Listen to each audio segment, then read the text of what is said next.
The Roomside Series from NuTone is a new patent-pending series of mid-range ventilation fans. Roomside gives you the flexibility to handle new construction and retrofit installations from one hard-working product line. Before you begin installing, switch the power off at the service panel and lock or mark the disconnect with a warning tag. Once you remove the ventilation fan from the packaging, remove the blower from the fan housing and remove the wiring panel from the housing. In new construction, attach the damper and duct connector to the fan housing. When mounting the housing to the ceiling structure, ensure that the bottom of the housing will be flush with the finished ceiling.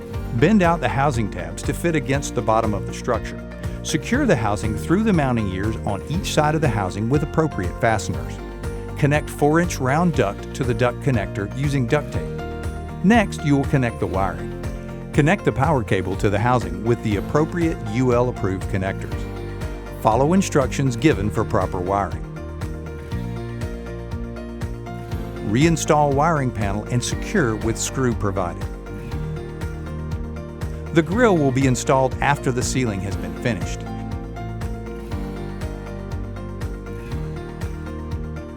In a retrofit installation, first remove the old fan. If necessary, enlarge the ceiling opening to 9 3/4 inches parallel to the joist by 10.5 inches perpendicular to the joist. Be sure not to cut through any ducting or wiring. Leave the existing ductwork and wiring in place. Fold the mounting ears flat against the housing. Connect the power cable to the housing with the appropriate UL-approved connectors. Now, follow instructions given for proper wiring. Install the wiring panel and secure with the screw provided. Pull existing duct through the hole in the housing. Connect the duct to the duct connector with duct tape. Fit the duct connector into the housing, then engage the tabs and secure with the screw provided. Install the blower into the housing and secure it with 2 screws provided.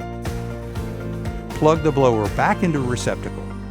Squeeze grill springs and insert into slots in housing. Push the grill up against the ceiling to complete the installation.